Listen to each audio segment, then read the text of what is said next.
शास्ता खानाच्या पराभवाने, सुरत अहमदाबाद लुटीने, जसवंत सिंगाच्या पराभवाने औरंगजेबाचा संताप वाढत होता. औरंगजेब वरून शांत दिसत होता, तरी त्याच्या मनात चिंता चीड वसत होती. 70,000 फौज घेऊन शास्ता खान गेला व लक्षावधी होनांचा अकारण खर्च होऊनही काही पदरात पाडून न घेता बोटे गमावून माघारी आला. दिल्ली सम्राटांची व्यापारपेठ सुरत बघता बघता लुटली गेली. औरंगजेब मुत्सद्दी. सुरतेची बातमी कळताच भर दरबारी तो म्हणाला, इनायत खानासारखे नादान सुभेदार आमच्या पदरी आहेत, म्हणूनच शिवाजीसारखा चालाक शूर शत्रू आमच्या डोळ्यांदेखत आमची सुरत लुटून मोकळा होतो. आमच्या दरबारी अनेक जण शिवाजीबद्दल आत्मीयता बाळगून आहेत, हे आम्हाला माहीत आहे. त्याच्यासारख्या कर्तबगार माणूस आमच्या दरबाराला मिळाला तर त्यात आम्हाला आनंदच आहे. आम्ही मागचे सर्व विसरायला तयार आहोत. शिवाजीचे वाढते उपद्व्याप आणि मोगली मुलुखात त्याने घातलेला धुमाकूळ औरंगजेबाच्या कानांवर पडला. शिवाजीचा असाच उद्योग चालू ठेवू दिला तर दक्षिणेतली मोगलाई संपुष्टात आल्याखेरीज राहणार नाही, हे चाणाक्ष औरंगजेबाने पुरेपूर ओळखले. शिवाजीचे पारिपत्य करण्यासाठी त्याने आपल्या दरबाराचा सर्वश्रेष्ठ सरदार निवडला, मिर्झा राजे जयसिंग. मिर्झा राजांना प्रचंड फौजा देऊन औरंगजेब म्हणाला, राजासाब, एक आम्ही किंवा तुम्ही तरी जावे अशी परिस्थिती निर्माण झाली आहे आणि म्हणूनच तुम्हास आम्ही ही मोहीम देत आहोत. शिवाजीचा पुरा बिमोड करूनच तुम्ही माघारी या, ही आमची आज्ञा आहे. तुमच्या मदतीला आम्ही दिलेर खान देत आहोत. मिर्झा राजांनी मोहिमेचे नेतृत्व स्वीकारले. औरंगजेबाने दिलेर खान का दिला हे मिर्झा राजे ओळखून होते. मिर्झा राजे मोठे झाले तरी हिंदू होते. मिर्झा राजांनी सर्व तयारी सुरू केली. अफजल खान, शास्ता खान यांसारखी मिर्झा राजांची गर्वोक्ती केली नाही. मिर्झा राजांचे वय 60च्या घरातले. सारे आयुष्य राजकारणी प्यादी हलवण्यात गेलेले. त्यांनी शिवाजीचे बळ ओळखले होते. राजांच्या फौजेत कुतुबुद्दीन खान, उग्रसेन कछवाह, गाझी बेग यांसारखे अनेक युद्धकुशल सरदार होते. तोफखान्यावर रूम देशाचा निकोलाओ मनुची हा गोरा तज्ञ होता. मिर्झा राजांनी जय्यत तयारी केली. शक्तीने लढणाऱ्यांची भीती मिर्झा राजे कधीच बाळगी नसत. पण शिवाजी बुद्धिमान होता. शक्तीपेक्षा युक्तीवर त्याचा विश्वास अधिक होता. याचमुळे मिर्झा राजांचे मन चिंतातूर बनले होते. मिर्झा राजांनी यश मिळावे म्हणून 400 ब्राह्मण अनुष्ठानास बसवून कोटी चंडी होम, 11 कोटी लिंगार्चन, बगला मुखीचे जप व अनुष्ठान करवले. अपरंपार खर्च करून अनुष्ठानाची पूर्णाहुती करून मग त्यांनी आपल्या फौजेनिशी दिल्ली सोडली आणि ते फौजेसह बऱ्हाणपूरला येऊन दाखल झाले. राजांच्या राज्यावरील संकटे टळावीत म्हणून महाबळेश्वरी उदंड दानधर्म करून जिजाबाई राजांच्या सह राजगडावर आल्या आणि मुलुखात फिरणाऱ्या नजरबाजांनी बातमी दिली की जयसिंग मिर्झा राजा 80,000 स्वार बरोबरी दिलेर खान, 5,000 पठाण अशी फौज घेऊन येत आहे. मुक्काम औरंगाबादेस आहे. ती बातमी ऐकून राजांचे मुत्सद्दी हतबल झाले. पंत म्हणाले, राजे, अफजल शास्ता खान हे बेसावध मुसलमान होते, पण हा राजपूत येतो आहे, तो दगा करून घेणार नाही. सैन्यबलही भक्कम आहे, याच्याशी सल्ला करावा. बस, नुसता मिर्झा राजा येतो हे कळताच आमचे मुत्सद्दी डगमगतात, सल्ला करण्यास तयार होतात. पंत, निदान शत्रू पाहू तरी, सल्ला जातो कुठं? राजे, मिर्झा राजांना तोंड देणार? जिजाबाईंनी विचारले. ती आम्हास हौस नाही. 80,000 मिर्झा राजे येत आहेत. पुणे सुप्यात पसरलेली फौज मिळताच त्यांचं बळ लाखावर वाढेल, हेही आम्ही जाणतो. मिर्झा राजे मातब्बर आहेत, राजकारणपटू आहेत, शब्दांचे सच्चे आणि निष्ठेचे कडवे आहेत. पण त्यांच्याबरोबर येणारा दिलेर खान तो काळ्या तेंडव्यासारखा आहे. त्याचा भरवसा देणं कठीण, तो काय करील हे कळणं कठीण. त्यासाठीच पंत म्हणाले. राजांनी एकदम नजर वळवली. ते म्हणाले, शत्रुबलाची माहिती असावी, ती स्वतः नामोहरम होण्यासाठी नव्हे. मिर्झा राजा पुण्यात यायला अद्याप खूप अवकाश आहे. त्याची चाल काय पडेल ते पाहून पुण्यात यायला अद्याप ते पाहून मगच आपलं पाऊल उचलू. श्रींचं राज्य, आमचा भार उचलण्यास श्री समर्थ आहेत. राजांनी साऱ्या गडांना ताकीदपत्रे लिहिली. किल्ल्याचा धान्य साठा, दारुगोळा भक्कम करून घेण्याचे हुकूम दिले. मिर्झा राजांची खबर आणण्यासाठी शेकडो नजरबाजांची नेमणूक केली. आपली गलबते, तरांडी, मालवणला गोळा करण्याची राजांची आज्ञा सुटली. जिजाबाईंनी विचारले, राजे, गलबते मालवणास बरी? मासाहेब, मिर्झा राजे आता येतील. आमच्या मुलुखाच्या किल्ल्यांवर हल्ले करतील. मिर्झा राजे मोठे राजकारणी, धोरणी. त्यांच्याशी आम्हाला पुष्कळ काळ झुंजावं लागेल. अपार खर्च येईल. सुरत अहमदनगरच्या लुटीवर राज्याची कामं आणि शत्रूशी मुकाबला हे जमायचं नाही. अहमदनगरच्या लुटीवर राज्याची कामं आणि शत्रूशी मुकाबला हे जमायचं नाही. मालवणचा जंजिरा, रायगड यांसारखी कामं थांबवूनही चालणार नाहीत. एवढ्या ईर्षेनं आम्ही आरमार उभं केलं. त्याची ताकद आम्हाला आजमावून घ्यायची आहे. आदिलशहा आणि बेदनूरचा राजा यांचं वैमनस्य मिटल्यामुळं त्या भागात कोठेच फौजेचा राबता नाही. बेदनूर राजाचं बंदर बसनूर आहे. मोठं ऐश्वर्य संपन्न आहे असं ऐकतो. राजांनी आपली 4000 फौज गोकर्णाकडे पाठवली व राजे मालवणला जाण्यासाठी बाहेर पडले. राजे मालवणला आले तेव्हा जंजिराच्या पायाचे काम वर चढले होते. कोटाचा आकार दिसत होता. मालवणच्या समुद्रात राजांची गलबते उभी होती. 3 मोठी गलबते आणि 85 लहान गलबतांचा ताफा सागर लाटांवर हेलावत होता. सुमुहूर्तावर राजांनी गलबतावर पाय ठेवला. डोलकाठ्या आसमानाला भिडल्याचा भास झाला. गलबतावर तोफा सज्ज होत्या. साऱ्या जहाजांवर राजांची फौज चढली. राजांनी आज्ञा दिली. नांगर उचलले गेले. शिडे फरारू लागली. गलबतांवरचे भगवे झेंडे डौलाने फडकू लागले. मराठ्यांचे आरमार पहिल्या स्वारीला राजांच्या सह बाहेर पडत होते. राजांचे मन त्या यशाने हेलकावे घेत होते. ते मोरोपंतांना म्हणाले, पंत, या सागरात आमची शेकडो गलबत हिंडायला हवीत. परक्यांपासून आमच्या भूमीचं संरक्षण करण्यासाठी ही ताकद वाढवली पाहिजे. राजांचे आरमार किनारपट्टीने जात होते. गोव्याहून आरमार जात असता फिरंगी भयचकित नजरेने ते पाहत होते. राजांच्या आरमाराला कुणीच विरोध केला नाही. बसनूर निद्रेतून जागे झाले. पहाट झाली आणि बसनूरच्या किनारपट्टीवरच्या लोकांच्या नजरेत भगवी निशाणे लावलेल्या गलबतांनी व्यापलेला सागर आला. तरांडी किनाऱ्याकडे झेपावत होती आणि बसनुरात हकाटी उठली. शिवाजी आला. बसनूर पुरे बेसावत असता मराठे बसनुरात घुसले. अगदी सावकाश लूट गोळा केली. अगणित संपत्ती बसनुरात मिळाली. सारी संपत्ती गलबतांवर चढवून राजे गोकर्ण महाबळेश्वरला गेले. महाबळेश्वरला दर्शन करून तीर्थयात्रा संपादन करून राजे अंकोल्याला गेले.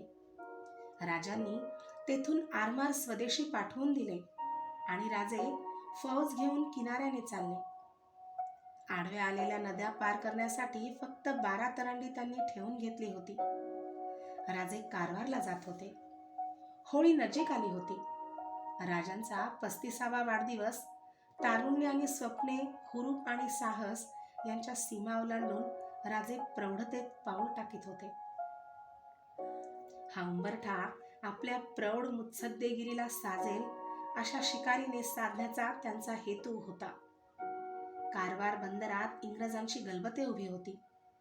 ती लुटण्याचा राजांचा डाव होता. राजांनी जहाजे लुटायची ठरवली. त्याच वेळी आदिलशाही सरदार कारवारला आला होता. शेरखानाच्या कानांवर शिवाजी येत असल्याची बातमी आली. शेरखानाजवळ फौजफाटा नव्हता. शिवाजीला कसे तोंड द्यावे याचे त्याला कोडे पडले. शेरखान बुद्धिमान होता. तो या प्रसंगाने डगमगला नाही. त्याने साऱ्या व्यापाऱ्यांना एकत्र गोळा केले, त्यांच्याकडून खंडणी वसूल केली आणि शिवाजीराजांना भारी नजराणा पाठवून दिला. राजांना त्याच्या चातुर्याचे कौतुक वाटले. कारवार बंदरात इंग्रजांची गलबते उभी होती. राजाचे लक्ष तिकडे वळले. होळीची शिकार साधण्याचा राजांनी डाव टाकला. राजांनी शिरेखानास निरोप पाठवला. शहर वाचवून घेतले, आता निदान इंग्रजांची गलबत तरी आमच्या स्वाधीन करावी. शेरखानाने तो निरोप इंग्रजांना कळवला. इंग्रज घाबरून गेले. शेरखानाने त्यांच्याकडूनही नजराणा गोळा करून तो राजांच्याकडे पाठवून दिला. नजराणा पाहून राजांचा नाईलाज झाला. कारवार बाहेरच 2 दिवस राहून राजांनी आपला तळ उठवला. तळ उठवताना राजे म्हणाले, आमची होळीची शिकार शेरखानानं घालवली. अंगावर माशी सुद्धा बसू न देणारी 2 उमदी अबलक घोडी वाड्याबाहेरच्या मैदानात उभी होती. मोत्तद्दार त्यांना स्थिर करण्याचा प्रयत्न करीत होते. दृष्ट लागावी अशी ती 2 जनावरे होती. अश्वपरीक्षा चालली होती. तानाजी, येसाजी, नेताजी, मोरोपंत हे राजांच्यासह जनावरे पाहत होते. राजांच्या मनात दोन्ही घोडी भरली होती. घोडी घेऊन आलेला कच्छी आशेने महाराजांच्याकडे पाहत होता. महाराज म्हणाले, जनावरं उंदी आहेत. आम्ही पूजा आटोपून येतो. किमतीत जमलं तर आम्ही जनावरं खरेदी करू. पंत, तुम्ही सारे घोडी पारखून घ्या. कुठं खोट आहे का पहा, तोवर आम्ही येतो. जी, नेताजी म्हणाले. तानाजी मांड टाकून पाहणार का? राजांनी विचारले. जी, त्यात काय? अजून घोडी वजवली नसतील, पंत म्हणाले. कच्छी अदबीने म्हणाला, वजवलीत महाराज. कोणत्याही एका चालीनं जायची सवय आहे. नवीन जागा जरा बिथरतील. येतो आम्ही, मग पाहू. राजे वाड्यात गेले. तानाजी म्हणाला, घोडं बघितलं की राजाचं भान हरपतं. अगदी खरं, येसाजी म्हणाला. हौसेनं जनावर बाळगावं तर महाराजांनीच. पागीत गेलं आणि जरा आभाळ दिसली की सोपलाच कारभार. पोटाला कमी पडलं पण जनावरांना दाणागोटा भक्कम. ते बोलणे ऐकत असलेले नेताजी एकदम मुजऱ्यासाठी वाकले. साऱ्यांचे लक्ष वळले. वाड्यातून संभाजी बाळ धावत येत होते. नजीक येताच त्यांची नजर घोड्यांवर खेळली. त्यांनी नेताजींना विचारले, काका, कोणी आणली घोडी? बाळराजे हा कच्छी घेऊन आला आहे. आबासाहेबांनी घेतली? हो, येसाजी हसत म्हणाला. पण ही तुमच्यासाठी नाहीत हं? का? शंभूबाळांनी विचारले. महाराजांनी स्वतःसाठी घेतली. त्यांनी सांगितलंय की दुसऱ्या कुणाला द्यायची नाही. तर शंभूराजे एकदम म्हणाले. आबासाहेब असं कधी म्हणायचे नाही. सारे घोड्यांची परीक्षा करीत होते. संभाजीराजे कौतुकाने पाहत होते. कच्छी म्हणाला, हुजूर बसणार काय? हो, येसाजी आमचं खोगीर आणायला सांगा. पण राजे, पंत म्हणाले, आम्हाला बसता येतं. येसाजीने सांगताच मोत्तद्दार पागेकडे धावला. सामान आणले गेले. घोड्यावर खोगीर चढवले गेले. ओठाळी लगाम लावला गेला. खोगीर घातलेल्या घोड्याजवळ जाऊन येसाजीने खाली हात धरला. बाळराजांनी डावा पाय हातावर ठेवला आणि त्यांनी उशी घेतली. लगाम हाती धरून बाळराजे सावरून बसले. घोडे फुरफुरत होते. मोत्तद्दाराने ओठाळी धरली होती. मोत्तद्दाराच्या हातातला वेत बाळराजांनी घेतला. नेताजी मोत्तद्दाराला म्हणाले, सांभाळून जा. घोड्यावरचा हात काढू नका. मोत्तद्दार घोड्याबरोबर पळत होता. बाळराजे ऐटीने उशी घेत मैदानावरून जात होते. त्यांच्याकडे पाहत मोरोपंत म्हणाले, 7 वर्षांची उमर, पण मांड कशी जाणत्याची आहे. सारे कौतुकाने बाळराजांच्याकडे पाहत होते. त्याचवेळी राजे पूजा आटोपून महालात आले. महालात सोयराबाई उभ्या होत्या. राजांनी विचारले, नवीन घोडी पाहिलीत? नाही बाई, आणि घोड्यातलं आम्हा बायकांना काय कळतं? राजे हसले. ते म्हणाले, हो, तेही खरंच. आमच्या ध्यानी ते आलं नाही. तोच गलका वाढलेला कानांवर आला. घोड्याचे किंकाळणे साऱ्या महालात घुमले. महाराज धावले. खालचे दृश्य पाहताच ते क्षणात कष्टावत बनले. मैदानात घोडे 2 पायांवर उभे होते. बाळराजे स्वार झालेले ते घोडे थैथयत होते. बाळराजे घोड्याला आवरायचा प्रयत्न करत होते. एकदम घोडे उधळले आणि धावत सुटले. येईल तो अडथळा उडी घेऊन पार करीत बाणासारखे ते घोडे धावत होते. हे पाहणाऱ्या राजांच्या कानांवर आर्त हाक आली, शंभू! राजांनी पाहिले तो वाड्याच्या दुसऱ्या सज्जात जिजाबाई उभ्या होत्या. जिजाबाईंच्या त्या आर्त हाकेने राजे भानावर आले. राजांनी खालच्या माणसांकडे पाहिले. नेताजी दुसऱ्या घोड्यावर खोगीर लगाम नसता स्वार होऊन घोड्याला टाच देत होते. राजे ओरडले, घोडे आवरा! राजे वळले आणि धावत सुटले. जिने उतरून महाल पार करीत राजे वाड्याबाहेर आले. मोरोपंतांच्याकडे पाहत राजे म्हणाले, पंत, बाळराजांना कसं स्वार होऊ दिलं? पंतांना शब्द फुटत नव्हता. कसे बसे ते म्हणाले, आपण गेलात आणि बाळराजांनी हट्ट धरला. मोत्तद्दारानं घोडं धरलं होतं, पण अचानक बाळराजांनी टाच दिली. मोत्तद्दार ऐकेना म्हणून त्याच्या हातावर वेत ओढले. आमचं घोडं कुठं आहे? राजांचे सारे अंग थरथरत होते. पंत म्हणाले, महाराज, बाळराजे येत आहेत. राजांनी नजर वर केली. तानाजी आणि नेताजी बाळराजांना मध्ये घेऊन येत होते. तिन्ही घोडी सावकाश येत होती. महाराज पुढे धावले. तिन्ही स्वार पायउतार झाले. तानाजी नेताजीकडे पाहून राजांनी आपल्या हातातल्या सलकड्या काढल्या आणि दोघांना दिल्या. राजांची नजर बाळराजांच्याकडे वळली. बाळराजे हसत पुढे येत होते. नजर बेगुमान होती. बाळराजे जवळ आले आणि काय होते हे लक्षात यायच्या आत राजांच्या उजव्या हाताची 5ही बोटे बाळराजांच्या चिमुकल्या गालावर उठली. सुन्न झालेल्या बाळराजांचा हात हुळहुळणाऱ्या गालावर गेला. आजूबाजूच्या माणसांवरून कोवळी नजर फिरली. चिमुकले हसरे डोळे क्षणात अश्रूंनी डबडबले आणि गालांवरून अश्रू पाझरले. ज्या हाताने थप्पड मारली त्या हाताची बोटे मुठीत वळवळत होती. कष्टी बाळराजे आबासाहेबांच्याकडे पाहत होते. राजांना ती बाळराजांची घायाळ नजर असह्य झाली. राजांनी एकदम शंभू राजांना मिठीत घेतले. ते म्हणाले, बाळराजे, असं काय वागता? थप्पड बसली म्हणून डोळ्यात पाणी येतं, पण तुमच्या करणीनं आमच्या जीवाचा थारा उडतो. महाराज साहेबांची आठवण अजून ताजी असता तुम्हाला जेव्हा नवख्या घोड्यावर स्वार झालेलं पाहिलं तेव्हा आम्हाला काय वाटलं हे परमेश्वर देखील सांगू शकेल की नाही याची शंका आहे. आमचं सोडा, पण जरा मागे वळून पहा. दोघे वळले. जिजाबाई वाडा सोडून मैदानात आल्या होत्या. श्वेतवस्त्र परिधान केलेल्या जिजाबाईंना पाहून राजांचे डोळे भरून आले. राजे घाईवरून म्हणाले, बघा राजे, तुमच्या मासाहेब महाराज साहेब गेल्यानंतर ज्यांनी आपल्या महाल सुद्धा ओलांडला नाही, त्या तुमच्या मासाहेब तुमचा पराक्रम पाहून भान हरपून भर चौकात धावत आल्या. राजे, असं अविचारी धाडस करीत जाऊ नका. जीव धोक्यात घालायला तुम्ही मोकळे नाही. राजे, जा, मासाहेबांना भेटा. राजांनी बाळराजाच्या गालाचे चुंबन घेतले आणि बाळराजे जिजाबाईंच्याकडे धावत सुटले. दुसऱ्या क्षणी बाळराजे जिजाबाईच्या मिठीत सामावलेले दिसले. ते पाहून राजांच्या ओठांवर स्मित झळकले. राजांच्यासह बाळराजे महालात दिसेनासे झाल्यावर राजे वळले. राजांच्या चेहऱ्यावरचे प्रसन्न हास्य पाहून साऱ्यांचे चेहरे हसरे बनले. ते म्हणाले, पंत, तुम्ही घोडी घेऊन टाका. मागेल ती किंमत द्या. घोडी मोठी सुलक्षणी आहे. त्याच वेळी राजांचे लक्ष समोर गेले.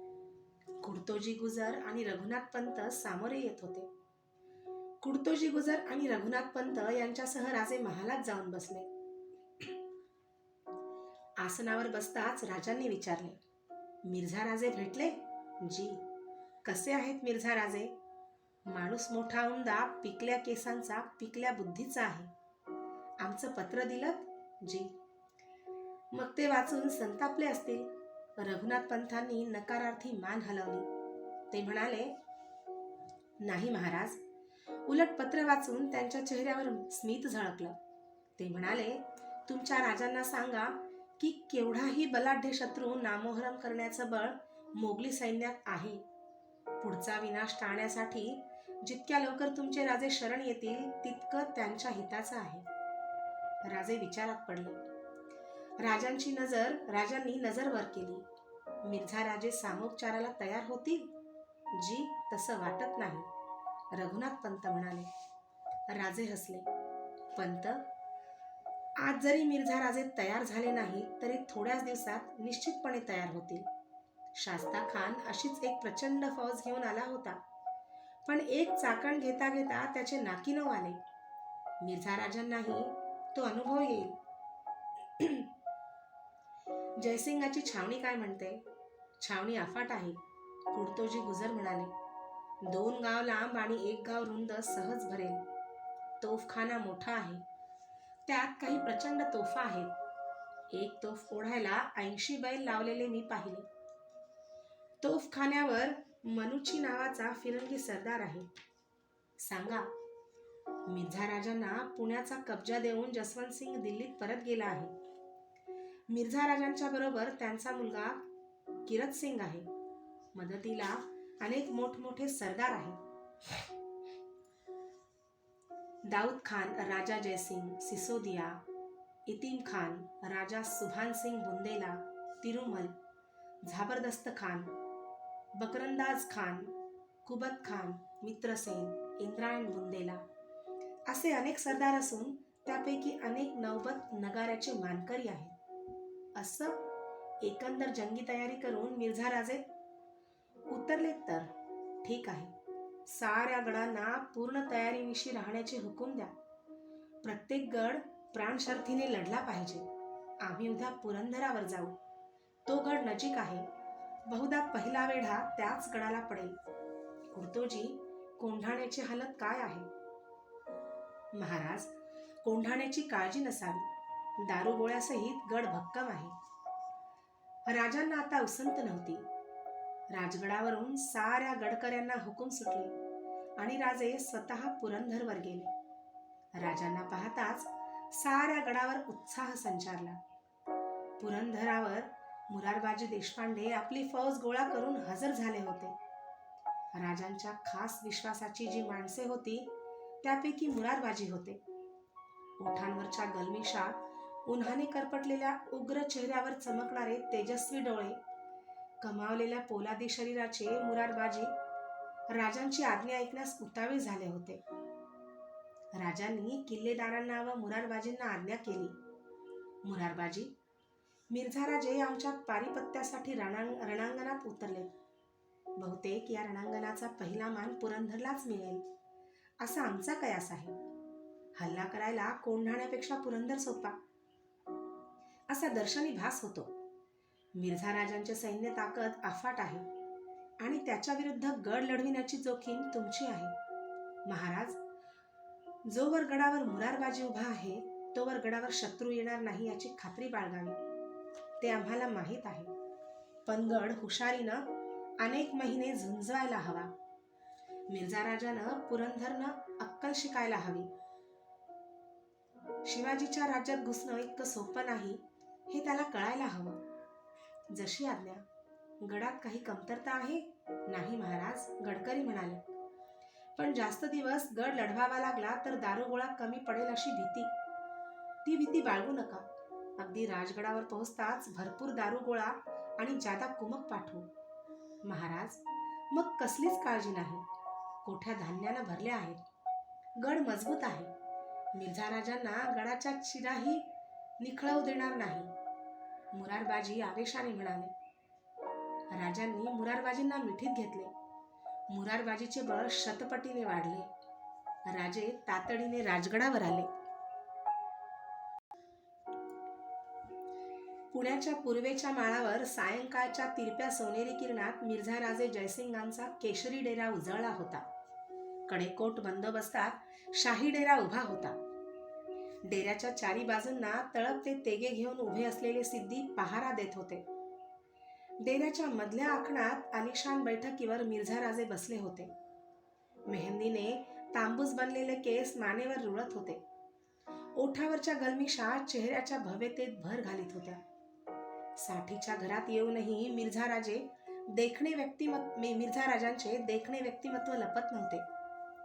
गौरवर्णीय गोल चेहऱ्यावर धारदार नाक, पातळ गुलाबी ओठ, सदैव पाणावलेले भावपूर्ण नजर, खोल जीवनी रजपूत रूप लक्षण दर्शवित होती. दासी वारा ढाळीत होत्या. शेजारी किरत सिंग हात बांधून उभा होता. मिर्झा राजे आपल्याच विचारात मग्न होते. नौबतीच्या आवाजाने त्यांचा समाधी भंग झाला. त्यांनी किरत सिंगाकडे पाहिले. किरत सिंग डेऱ्याबाहेर गेला आणि काही क्षणातच माघारी वळला. किरत सिंग अदबीने म्हणाला, दिलेर खान येत आहेत. डेऱ्याच्या कोपऱ्यात उभ्या असलेल्या नक्षीदार तिवईवर मिर्झा राजांची नजर गेली. तिवईवर भरजरी पागोटे ठेवले होते. किरत सिंगाने ते हजर केले. मिर्झा राजांनी पागोटे मस्तकी घातले आणि ते उठले. मिर्झा राजे बाहेर येताच खोजे ताठ उभे राहिले. किरत सिंगासह मिर्झा राजे 4 पावले बाहेर गेले आणि त्यांच्या नजरेत अश्वपथकासह दौडत येणारा दिलेर खान आला. मिर्झा राजे जयसिंगांना पाहताच दिलेर खान पाय उतार झाला. दिलेर खानाच्या अंगावर भरजरी जामा होता. पायात पठाणी विजार व चढाव होते. मस्तकावर पठाणी जरी टोप होता. उंचापुरा धिप्पाड अंगलटीचा तो पठाण सरदार आयटीने पावले टाकीत होता. गालांवर कुरळ्या खुरट्या दाढीने त्याचा रुबाब वाढवला होता. दिलेर खानाच्या अभिवादनाचा स्वीकार करून मिर्झा राजे म्हणाले, आइए दिलेर खान, हमें आप ही का इंतजार था. दिलेर खान दिल्ली दरबाराचा मोठा मानकरी, औरंगजेबाचा खास विश्वासाचा माणूस. मोहिमेची सारी सत्ता जरी मिर्झा राजांच्या हाती होती तरी आपल्यावर नजर ठेवण्यासाठी दिलेर खान दिला आहे हे मिर्झा राजे ओळखून होते. दिलेर खान आपल्या 5000 पठाणी फौजेनिशी मिर्झा राजांच्या तळावर दाखल झाला होता.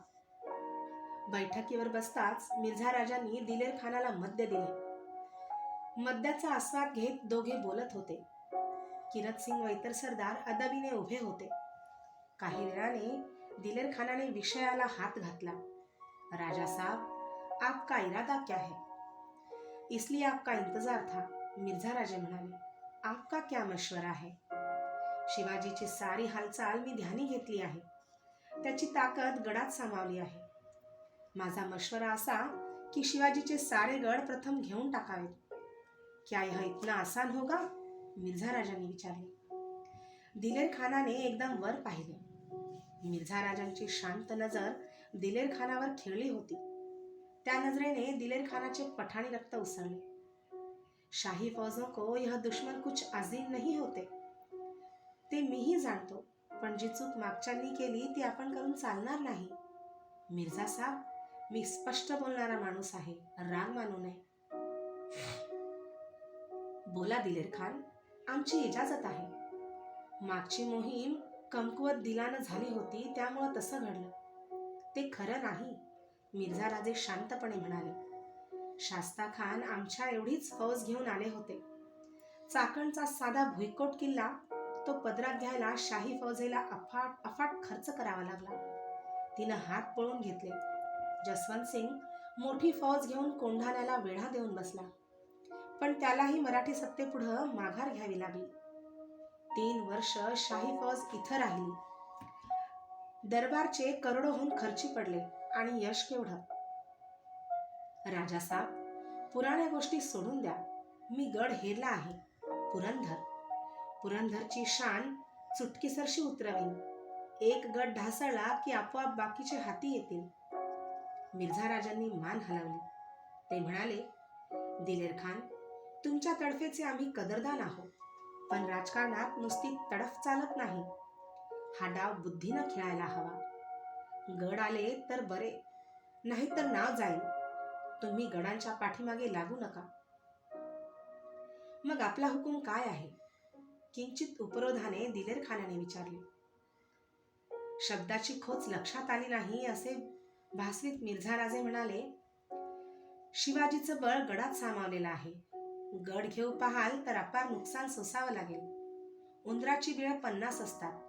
एक उकरलं तर दुसरं सुरक्षित असतं. हो, पण साऱ्या बिळातून पाणी घुसलं तर उंदीर बाहेर पडायचा नाही. बेशक बाहेर पडेल, पण हा उंदीर बिळात राहत नाही, गडांवर राहतो. त्याच्या शेकडो बिळात पाणी भरायची ताकद ना तुमच्यात ना माझ्यात. त्यापेक्षा तो उंदीर सापळ्यात कसा अडकेल इकडे लक्ष द्यायला हवं. मतलब साफ आहे. शिवाजीचं बळ गडात असलं तरी तो राजा आहे. त्याची रियाया उघड्यावर आहे. शिवाजीच्या गडांकडे दुर्लक्ष करा. त्याचा मुलूक काबीज करा. गावं लुटा, माणसं पकडा, मुलूक बेचिराख करा. गडांची रसद संपूर्णपणे तोडून टाका. म्हणजे गडांसह राजा आपोआप हाती लागेल. किती दिवस हे करत बसणार? मिर्झा राजांच्या चेहऱ्यावरचे हास्य लुप्त झाले. चेहरा कठोर बनला. त्यांच्या शब्दांना धार आली. दिलेर खान, तुमच्यापेक्षा जास्त पावसाळे पाहिलेत मी. कोणतीही मोहीम वर्षानुवर्ष करण्याची मला आदत नाही. शिवाजीचा मुलूक तो काय? 8 दिवसांच्या आत मुलूक बेचिराख करता येईल. एका जागी असलेली आपली फौज शिवाजीच्या राज्यात पसरू दे. कसलीही दयामया दाखवू नका. याची अंमलबजावणी आजपासून सुरू झाली असं समजा. पण माझा सल्ला? ठीक आहे, मोका पाहून त्याचाही अंमल करू. आणि तशी वेळ येईल तेव्हा आम्हीही पुरंदरच्या पायथ्याशीच असू. दिलेर खान काहीशा नाराजीनेच मिर्झा राजांचा निरोप घेऊन गेला. सुपे, जुन्नर, लोणी, पुणे, शिरवळ वगैरे ठिकाणी मिर्झा राजांनी आपले सरदार 5-10 हजार सैन्यानिशी पाठवले. शिवाजीचा मुलूक बेचिराख करण्याचे, प्रजा त्रस्त करण्याचे हुकूम दिले.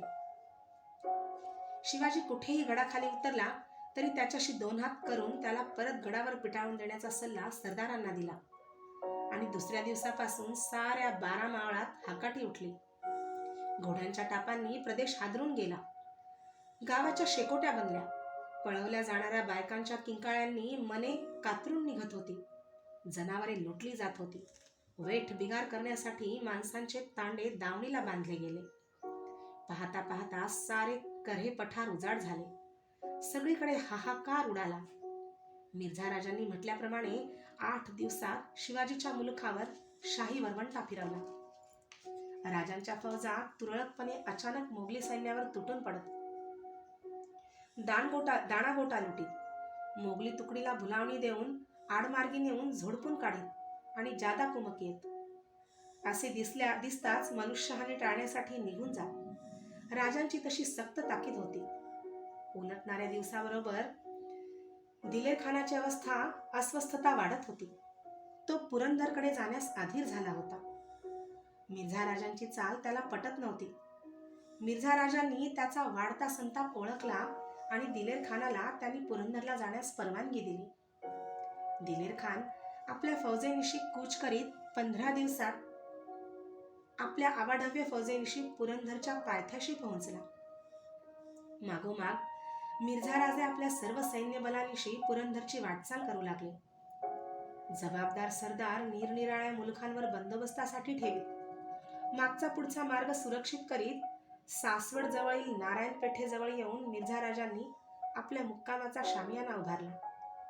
पुरंदरच्या मोगली वेढ्यापर्यंत मिर्झा राजांची छावणी पसरली.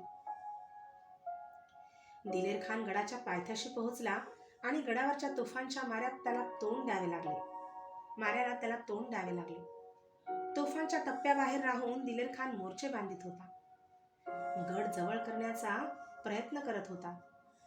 आणि त्याच वेळी खुद्द मिर्झा राजांची कुमक दिलेर खानाला मिळाली.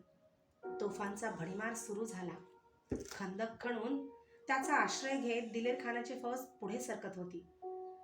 दिलेर खानाच्या रणनैपुण्यावर खुश होऊन मिर्झा राजे दिलेर खानाची वाढती प्रगती पाहत होते.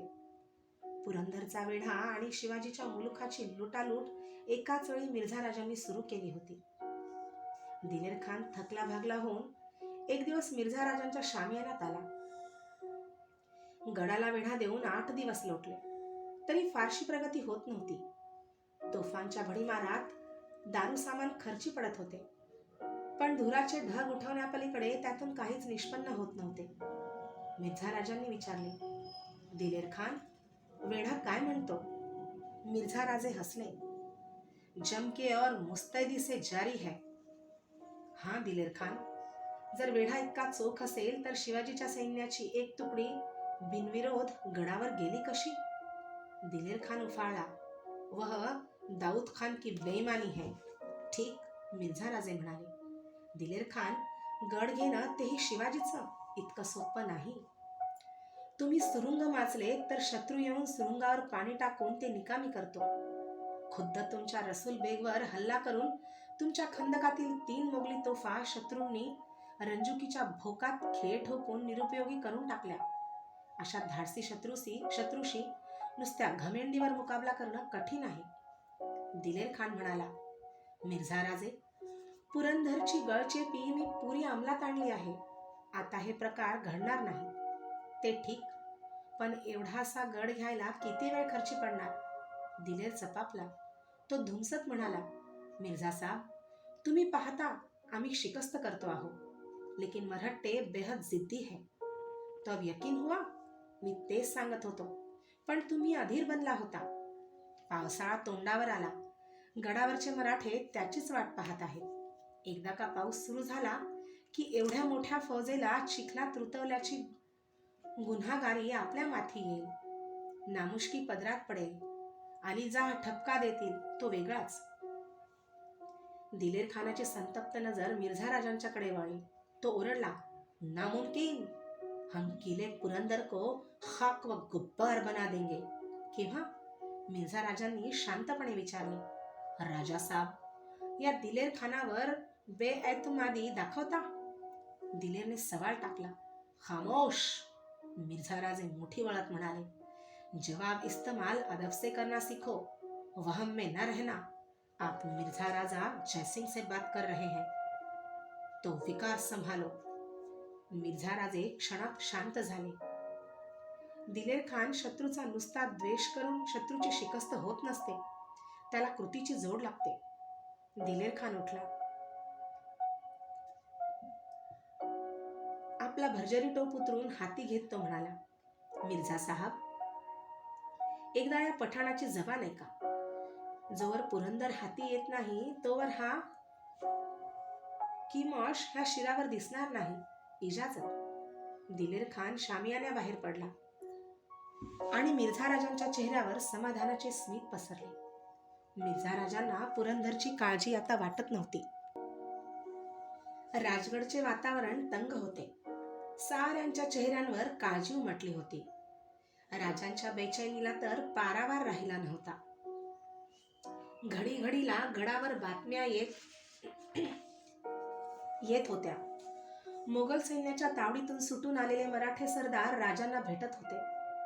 प्रत्येक बातमीने राजांची काळजी वाढत होती. राजे आपल्या खास माणसांसह मसलतीला बसले होते. मोरोपंत, रघुनाथपंत, अण्णाजी दत्तो, तानाजी, येसाजी, कुडतोजी गुजर, आनंदराव आणि खुद्द जिजाबाई महाली हजर होत्या.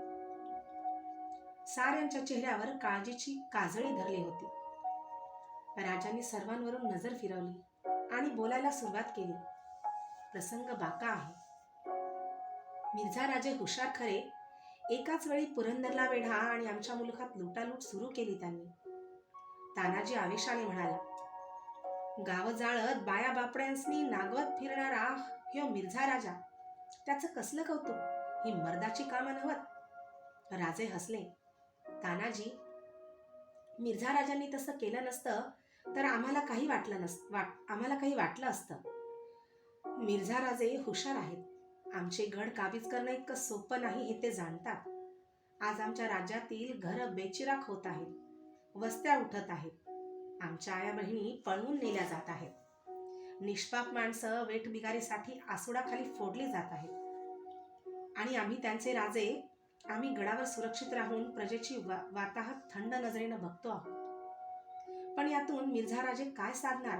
अण्णाजींनी विचारले. काय साधणार? राजे अण्णाजींच्याकडे वळत म्हणाले, काय साधणार नाही हे विचार. राजांचं राजेपण प्रजेच्या निष्ठेवर टिकतं. प्रजेत असंतोष माजला की राज्य उठून पडायला कितीसा वेळ लागणार. राजे गडावर सुरक्षित आहेत आणि आपलं तेवढं वाटोळं होत आहे हे जेव्हा प्रजेला जाणवेल तेव्हा त्यांची निष्ठा टिकणार नाही. आणि तसं घडलं तरी आम्ही प्रजेला दोष देणार नाही. सारी फौज एकत्र करून मुकाबला केला तर, कुर्तोजींनी सुचवले. त्याचा विचार आम्ही केला, पण तसं करणं आत्मघात ठरेल.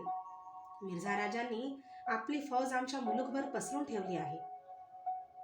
आम्ही शिरलो तर चारी बाजूंनी मोगली फौजा गोळा व्हायला फारसा वेळ लागणार नाही. रघुनाथ पंत म्हणाले, महाराज स्पष्ट बोलतो, माफी असावी. अफजल मारला आणि शास्ता खानास दगा केला, पण ते दोघे गैरहुशार मुसलमान होते. हुन्नरही नवाच केला. हे सर्व राजपुतास जाहीर आहे. ते दगा करू देणार नाहीत. मिर्झा राजांशी सल्ला करावा. आम्ही कुठं नाही म्हणतो. त्याचकरिता तुम्हाला मिर्झा राजांच्याकडे खेपा घालाव्या लागल्या. पण मिर्झा राजे आमची शरणागती मागतात ना. त्यांनी चारी बाजूंनी तणावा आवळीत आणले आहेत. आज्ञा आहे ती पुरंदरावर. पुरंदर सहज वर्षभर भांडेल, येसाजीने निर्वाळा दिला. तेवढा वेळ मिळाला तरी विचार करायला भरपूर सवड मिळेल. श्रींचे राज्य, श्रीवर आमचा भार. ते काय करतील ते खरं, पण आज ह्या क्षणी आमची पुण्याई कमी पडते आहे असा भास होतो. जिजाबाई शांतपणे ऐकत होत्या. त्या निश्वास सोडून म्हणाल्या, पुण्याई कमी पडायला काय झालं? एवढा दानधर्म होतो आहे, इडापिडा टळाव्यात, संकट जावीत म्हणून ग्रहणाच्या वेळी सुवर्णदान केलत ना, ते सारच कावाया? राजांच्या चेहऱ्यावर स्मित झळकले. मासाहेब, आम्ही फक्त सुवर्णदान केलं, पण मिर्झा राजे कोटीचंडी करून करोडो अशर्फ्या खर्च करून बाहेर पडलेत. त्यांचं पुण्य केवढं? मिर्झा राजांचं मन वळवता यायचं नाही का? जिजाबाईंनी विचारलं. कठीण आहे. मिर्झा राजे राजपूत आहेत. खाल्ल्या अन्नाला इमानी आहेत. मिर्झा राजे नुसते गड काबीज करीत सुटले असते तर त्याची आम्ही खंत बाळगली नसती. आमचे सारे गड घ्यायला त्यांना आयुष्य पुरलं नसतं. पण ते पडले पक्के राजकारण धुरंधर. सिंहाच्या तडाख्यातून सुटता येईल, पण मिर्झा राजांच्या वेठ्यातून सुटणं महाकठीण. राजे, असली कचदिल भाषा तुमच्या तोंडी शोभत नाही, जिजाबाई म्हणाल्या. अहंकारापेक्षा सत्य पारखून घेणं श्रेयस्कर असतं. मिर्झा राजे आपल्या लाख फौजेच्या बळानं शेफारले नाहीत. औरंगजेबानं आपल्या अंगावरचा काबा उतरून मिर्झा राजांच्या खांद्यावर चढवला. हिऱ्याचं पदक त्याच्या शिरपेच्यात खोवलं, म्हणून ते दिपले नाहीत. मिर्झा राजे कोटीचंडीचं अनुष्ठान करून बाहेर पडले. ज्याच्या पाठीशी श्रद्धा आणि अफाट बुद्धिबळ आहे, तो जिथं हात घालील तिथं त्याला यशच मिळेल. मग तुम्ही ठरवलं तरी काय? जिजाबाईंनी विचारले. आम्ही काही ठरवलं नाही. चारी बाजूंना उठवलं जाणारं रान आम्ही पाहत आहोत. अद्याप शत्रूचा निश्चित मोहर आमच्या ध्यानी येत नाही. आजवर जिनं संकटातून पार केलं त्या जगदंबेवर आमचा भरवसा आहे. संकटाच्या वेळी श्रद्धा अस्थिर होणं योग्य नव्हे. राजमहालातली बैठक उठली. सारे चुपचाप निघून गेले. राजे एकटेच महालात बसून होते. जीव झुरत होता. काही सुचत नव्हते. पावलांचा आवाज आला. राजांनी नजर वर केली. कुर्तोजी गुजर महालात येत होते. राजांनी विचारले, कुर्तोजी, परत का आलात? महाराज, मिर्झा राजे आपली माणसं फितवण्याचा प्रयत्न करीत आहेत. जावळीच्या छावणीत गडबड उडाल्याची बातमी आल्यानं नेताजी तिकडे तातडीनं गेले. आम्हाला न भेटता? जी. पुरंदरचे आत्माजी व कहार कोळी हे दोघे बंधू त्यांच्या 3000 स्वारांसह मिर्झा राजांनी फोडून आपल्या नोकरीत घेतल्याची बातमी आहे.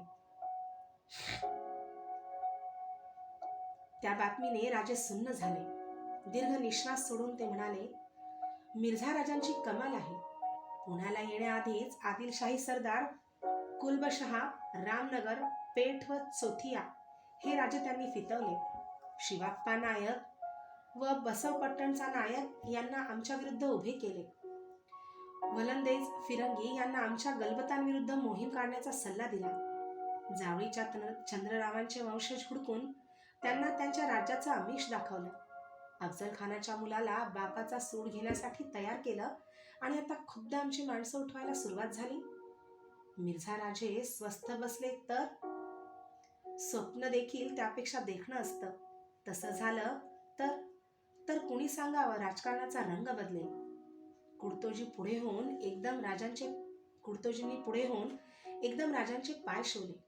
राजांनी पाहिले. कुडतोजीचे डोळे भरून आले होते. हे काय करता कुडतोजी? उठा, तुम्ही आमचे दुय्यम सेनापती. सेनापतींच्या डोळ्यात अश्रू शोभत नाही. महाराज, जगलो वाचलो तर परत मला पाय दिसतील, नाहीतर हाच शेवटचा मुजरा समजावा. मिर्झा राजांची चिंता करू नका. राजांचे अंग बसल्या जागी ताठरले. ते म्हणाले, कुडतोजी, काय विचार आहे? थांबा महाराज, कुडतोजी निश्चयाने म्हणाले. आजवर कधी असं वागलो नाही, मात्र क्षमा करा. यापुढं शब्द जरी मला सांगाल तरी आपल्याला आपल्या कुलदैवताची भवानीची शपथ आहे. काय केलं ते कुडतोजी? आणि राजांनी बसल्या जागी डोळे मिटले. जेव्हा राजांनी डोळे उघडले तेव्हा महालात कुडतोजी दिसत नव्हते. राजांचा सारा दिवस चिंतेत गेला.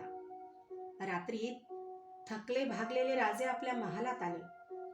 राजे महालातल्या चांदीच्या देव्हाऱ्याजवळ गेले. देव्हाऱ्याच्या स्फटिकाचे शिवलिंग समयांच्या ज्योतीत उजळले होते. त्यामागे जगदंबेची सुवर्ण मूर्ती नजरेत भरत होती. राजांनी गुडघे टेकले. बराच वेळ ते तसेच नतमस्तक होते. राजे सावकाश उठले आणि पलंगाकडे चालू लागले. बराच वेळ राजे जागे होते. अनेक वादळे मनात उठत होती. कूस बदलूनही मनातले वादळ शांत होत नव्हते. केव्हा निद्रा लागली हे राजांना कळले नाही. अचानक राजांना जाग आली. त्यांचे सारे अंग घामाने डवरले होते. सज्जातून वारा आत येत होता. खिडक्यांच्या फळ्या वाऱ्याने हिलकावे खात होत्या. विजांचा प्रकाश महाल उजळीत होत्या. त्या क्षणी प्रकाशात रौप्य देव्हारा उजळून निघत होता. समयांच्या वाती थरथरत होत्या. जगदंबेची सुवर्णमूर्ती दृश्य अदृश्याचा खेळ खेळत होती. राजे पलंगावर उठून बसले. मेघगर्जनेने ते भानावर आले. राजे सज्जात गेले. बाहेर वादळाने थैमान मांडले होते. हवेत उकाडा होता. निसर्गात वादळ होते, पण पावसाचा मागमूसही नव्हता. राजांनी वळून जगदंबेकडे पाहिले आणि देव्हाऱ्याजवळ जाऊन त्यांनी देवीपुढे मस्तक टेकले. ढगांचा गडगडाट महालात सुरू झाला.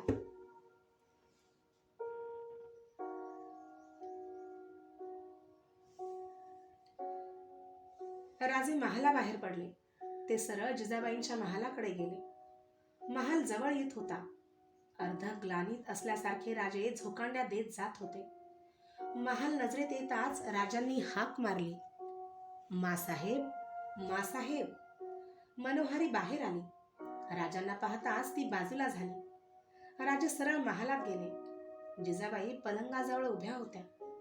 मनोहारीने समय उजळायला सुरुवात केली होती. भर रात्री राजांच्या हाका ऐकून जिजाबाईंच्या अंगाला कापरा सुटला. राजांचे रूप पाहून तर त्यांचे अवसान गेले. राजांची नजर ताठरलेली होती. कपाळावर घाम डवरला होता. केस विस्कळीत झाले होते. राजे, काय झालं? पाणी. मनोहारीने सुरईतले पाणी त्वरेने आणले. राजांनी पेला ओठी लावला. घटाघटा ते पाणी पित होते. पाणी पिऊन होताच राजांनी निश्वास सोडला. बसा राजे, जिजाबाई म्हणाल्या. मासाहेब, शिवबास स्वप्न पडलं का? स्वप्न कसलं मासाहेब?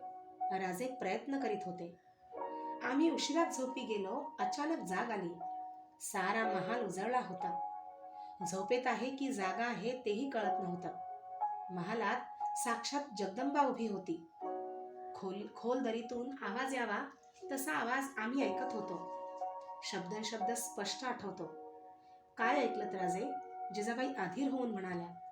आई सांगत होती. राजांचे डोळे परत ताठरले. मुठी वळल्या गेल्या. लेकरा, प्रसंग कठीण आहे. जयसिंगास मारवत नाही.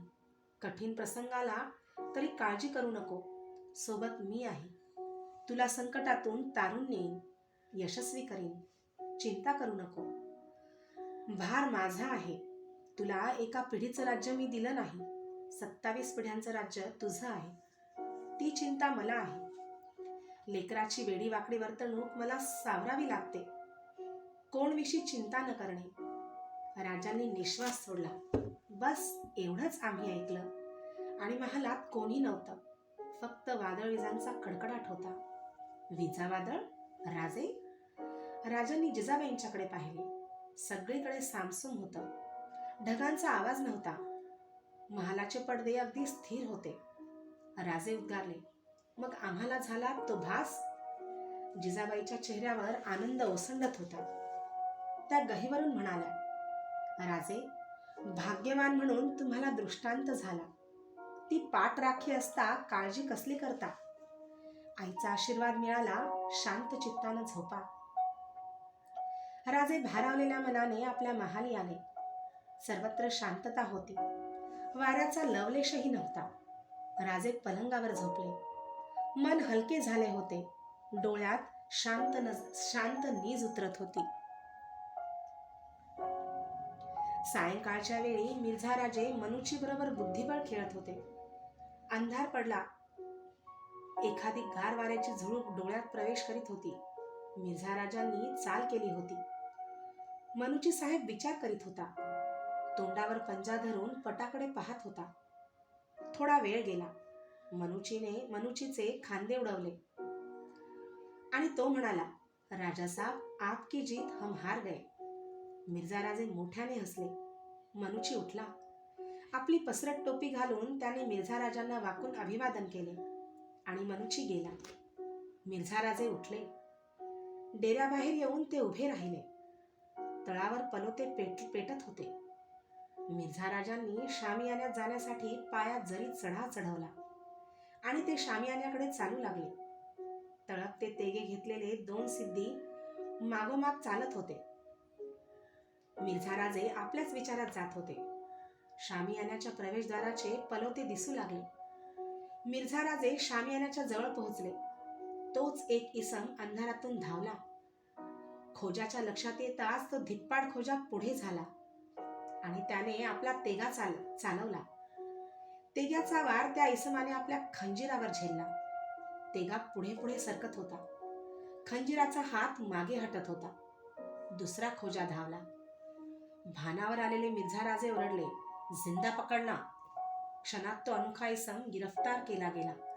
मिर्झा राजे म्हणाले, त्याला डेऱ्यात घेऊन जा. डेऱ्यात कोणी असता कामा नये. बोलता होतो का पहा, याची वार्ता कुणाला समजता उपयोगी नाही.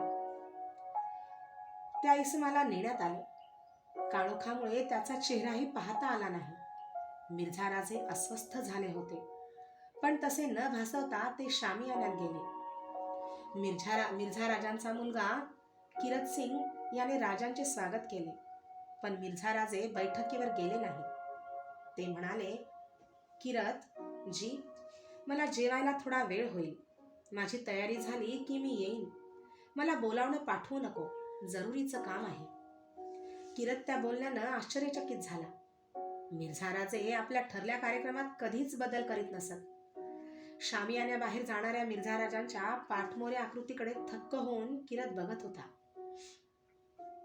मिर्झा राजे डेऱ्यात आले. डेरा मोकळा होता. दोघे सिद्धी गिरफ्तार केलेल्या खुन्याला धरून उभे होते.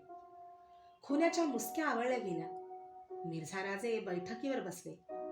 आपल्या हाताने तिवईवरील सुरईतील मद्य सुवर्ण प्याल्यात ओतून घेऊन ते त्या खुन्याकडे पाहत होते.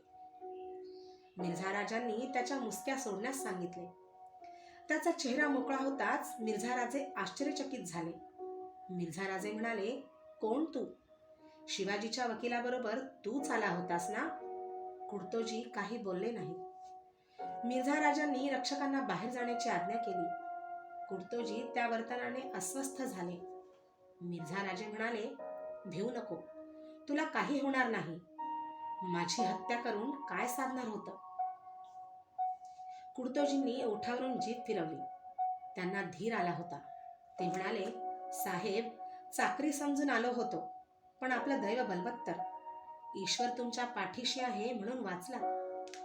मिर्झा राजे हसले. ते आम्हालाही माहीत आहे.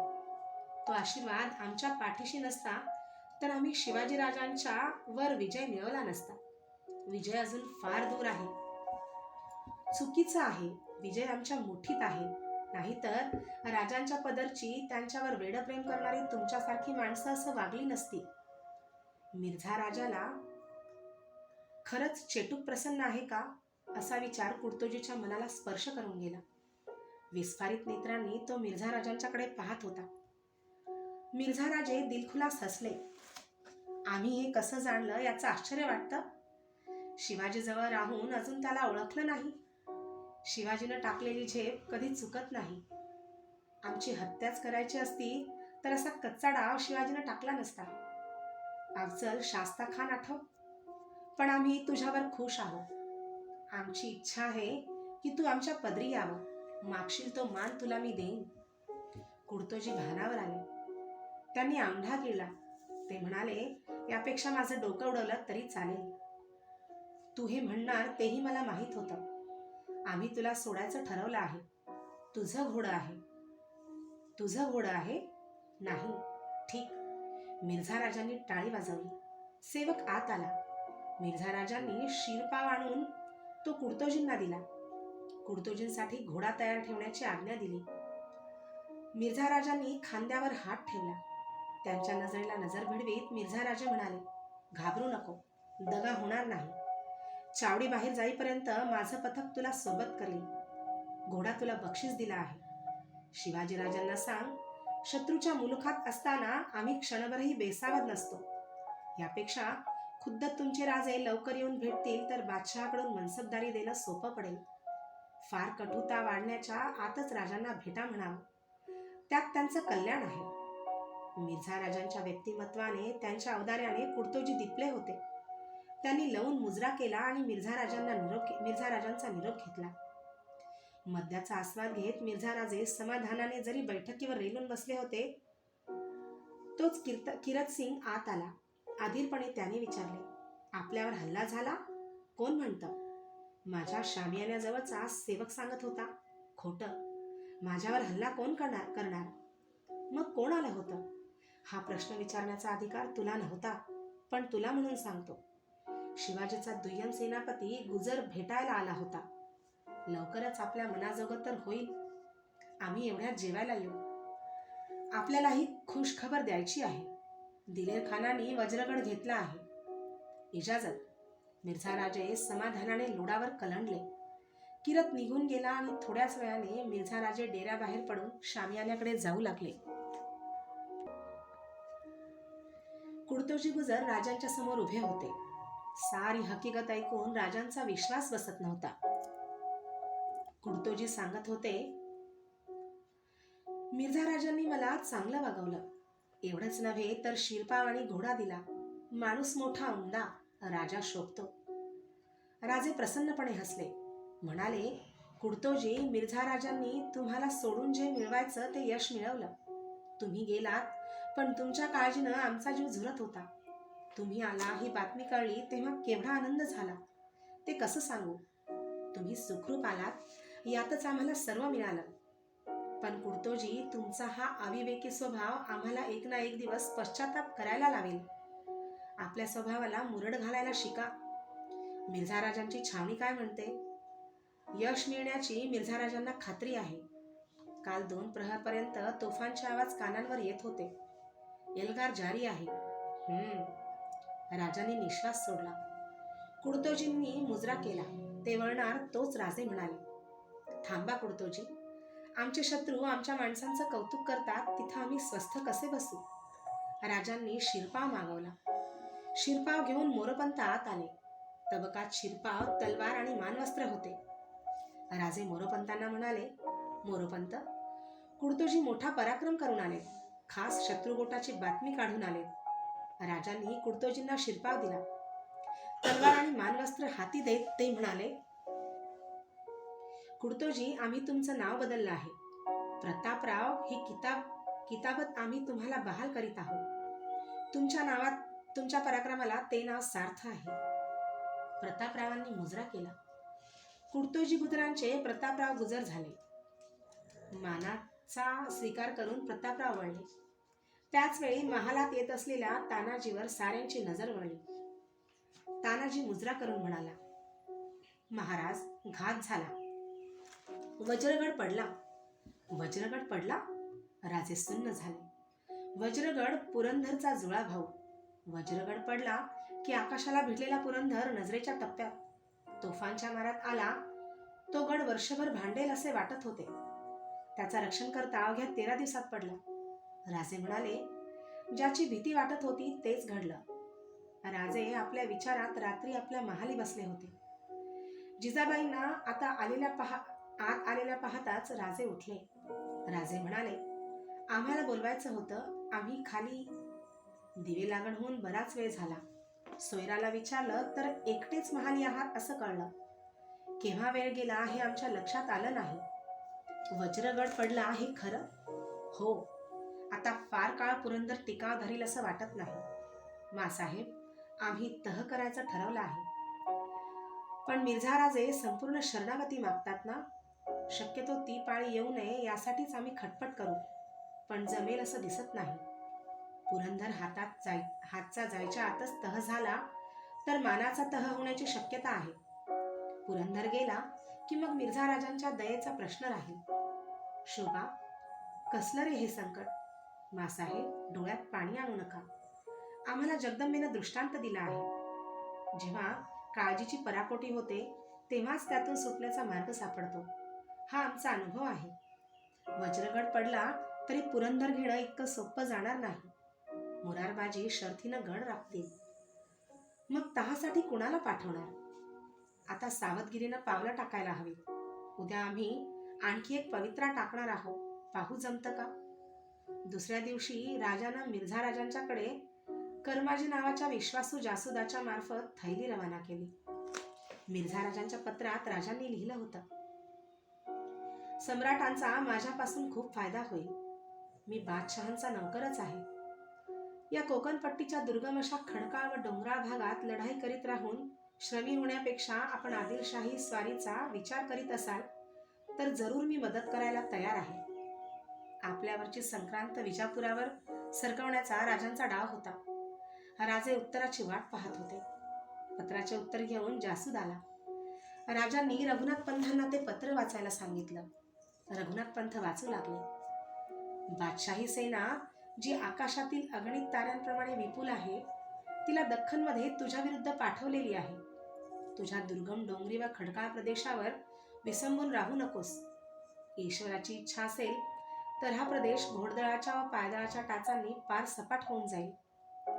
तुला तुझ्या जीवाची पर्वा असेल तर साम्राज्याच्या नोकरीची धुरा गळ्यात अडकवून घे. असे करशील तर तुझ्या नवीन धन्यालाही मोठेपणा व बरे वाटेल. तेव्हा तू या डोंगरकडांवरून तुझे चित्त दूर ठेव. नाहीतर जो परिणाम भोगावा लागेल तो तुझ्याच कर्मांची फळे म्हणून भोगणे प्राप्त होईल.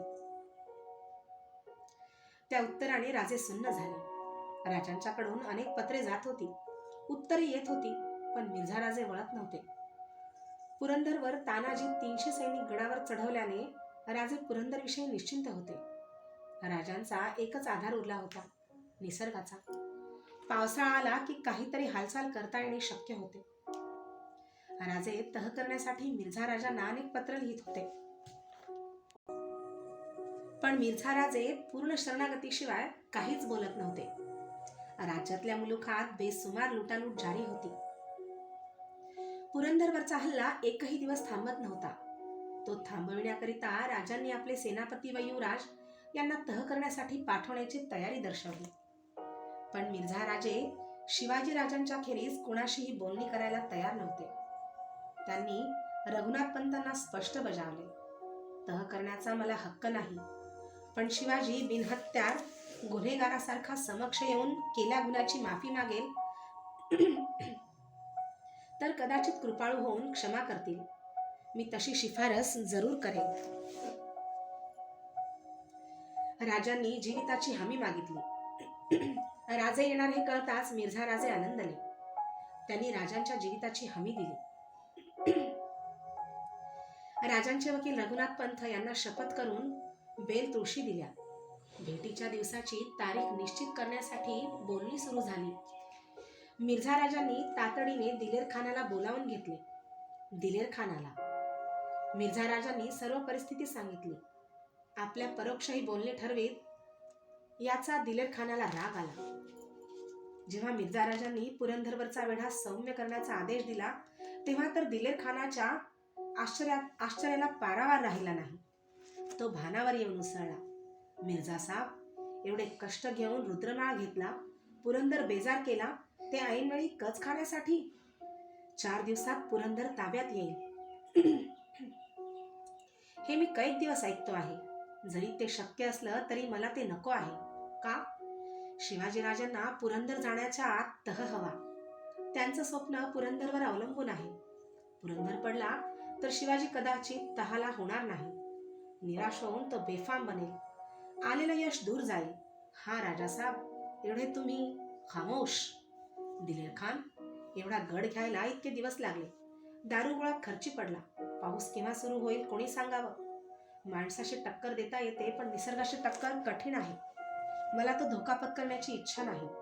झाला तर ठीकच आहे, नाही झाला तर तुमचे मार्ग मोकळे आहेत. तेव्हा शिवाजीची भेट होईपर्यंत पुरंदरचा लढा सौम्य करा, न जाणवेल अशा तऱ्हेने. दिलेर खान जळफळत उठला, पण बोलून दाखवण्याचे अथवा विरोध करण्याचे सामर्थ्य त्याला नव्हते.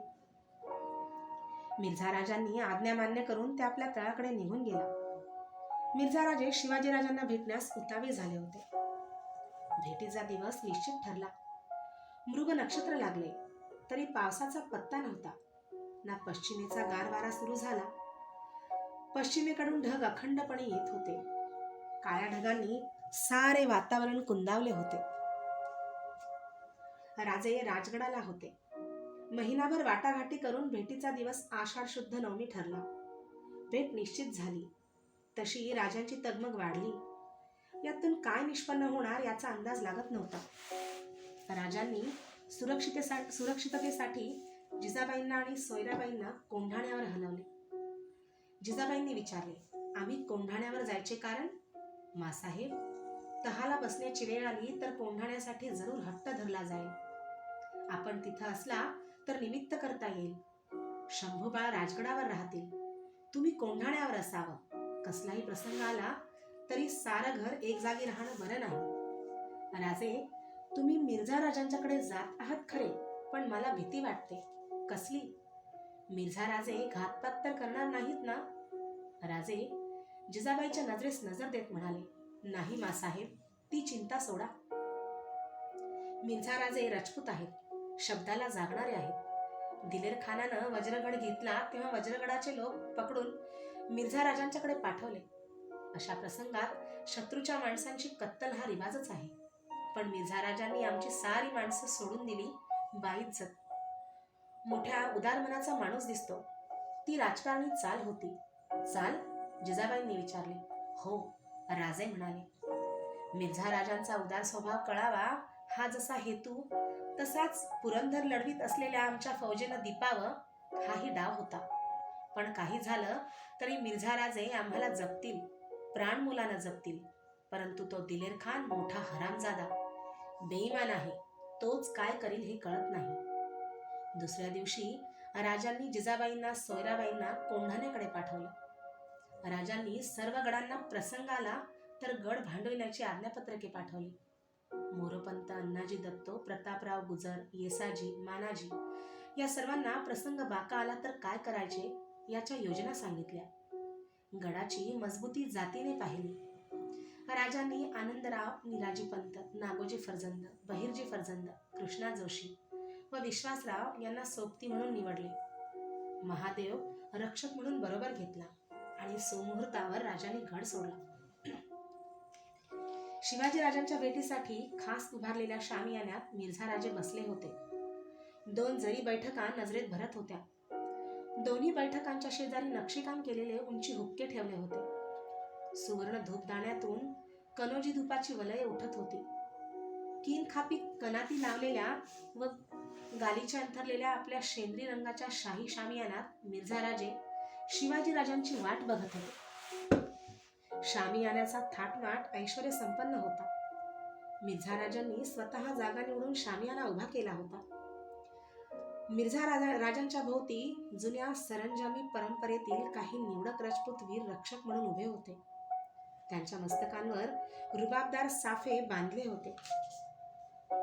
लांब लचक दाढ्या मधोमध विभागून छातीवरील चिलखत दोन्ही बाजूस रुळत्या केल्या होत्या. प्रत्येकाच्या हातात नागवी शमशेर होती. शिवाजीच्या भेटीच्या वेळी सुरक्षिततेची सारी जोखीम उग्रसेन कछवावर सोपवली होती. शामियान्याच्या चारी बाजूंना तळपते तेगे घेतलेल्या सिद्धींचा जागता पहारा होता. भेटीचा दिवस निश्चित झाल्यापासून तळावर येणाऱ्या प्रत्येक नवख्या माणसाची कसून चौकशी होत होती. मिर्झा राजे विचारात गढले होते. त्यांच्या मस्तकावर केसरी साफा शोभत होता. त्यावर पाचूचे पिंपळपान उठून दिसत होते.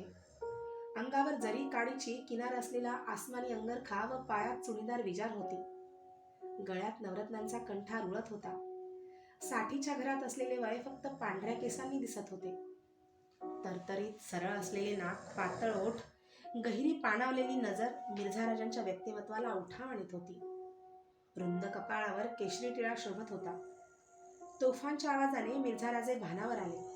उग्रसेन कछवाकडे नजर वळवून मिर्झा राजे म्हणाले, दिलेर खानांनी हल्ला सुरू केला वाटतं. आपणच हुकूम दिला होता ना?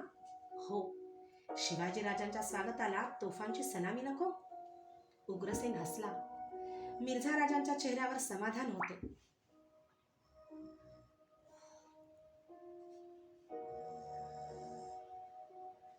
तोफांचे आवाज अखंड उठत होते. दिलेर खानाने रुद्रमाळेवरून पुरंदरवर तोफांचा मारा जारी ठेवला होता. सूर्य आकाशात चढत होता. बराच वेळ गेला आणि हेजिबाने बातमी आणली, हुजूर, पुरंदरच्या बुरुजाजवळ तटाला खिंडार पडला. छान, हल्ला असाच जारी ठेवा, मिर्झा राजे समाधानाने म्हणाले. हजीब गेला. मिर्झा राजे हुक्का पित होते. विचारात घडलेल्या मिर्झा राजांच्यावर नजर ठेवून थोड्या अंतरावर उदयराज मुन्शी व उग्रसेन कछवा उभे होते. जानी बेग बक्षी डेऱ्यात आले. त्यांनी वर्दी दिली. शिवाजीराजे छावणीपासून दृष्टीटप्प्यात आले आहेत. बरोबर कोण आहे? फार आसामी नाहीत. शिवाजीराजे पालखीतून येत आहेत.